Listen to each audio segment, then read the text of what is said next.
అది ఇక్కడ కూడా చూపించారు. కృష్ణా జిల్లాలో సమైక్య ఉద్యమాలు కొనసాగుతున్నాయి. ఏపీ ఎన్జీఓల ఆధ్వర్యంలో ఉద్యోగులు కేంద్ర ప్రభుత్వ కార్యాలయాలను మూసివేయించారు. ఉద్యోగులను బయటకు పంపి కార్యాలయాలకు తాళాలు వేశారు. విద్యార్థులు, ప్రజా సంఘాలు, వ్యాపారులు వివిధ రూపాల్లో నిరసనలు, ఆందోళనలు తెలిపారు. విజయవాడలో టాటా ఏస్ వాహనదారుల ఆధ్వర్యంలో భారీ ర్యాలీ నిర్వహించారు. ఉపాధ్యాయ ఐకాస ఆధ్వర్యంలో ఉపాధ్యాయులు తలకు ముళ్ల కిరీటాలు ధరించి నిరసన వ్యక్తం చేశారు.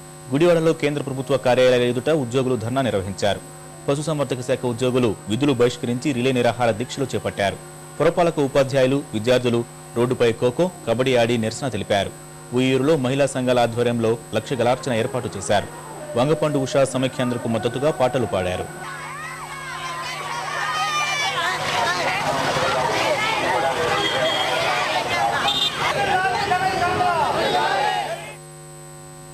సమైక్యాంధ్రకు మద్దతుగా విజయవాడలో ఏర్పాటు చేసిన మహిళా గర్జన సభకు జిల్లా నలుమూల నుంచి మహిళా సంఘాలు, వివిధ ప్రభుత్వ శాఖల ఉద్యోగులు, గృహిణులు, విద్యార్థినులు భారీ ఎత్తున తరలివచ్చారు. రాష్ట్రాన్ని సమైక్యంగా ఉంచాలంటూ నినాదాలతో హోరెత్తించారు. సమైక్యాంధ్రకు మద్దతుగా నాయకులు వెంటనే రాజీనామా చేసి కేంద్రంపై ఒత్తిడి పెంచాలంటూ మహిళలు డిమాండ్ చేశారు.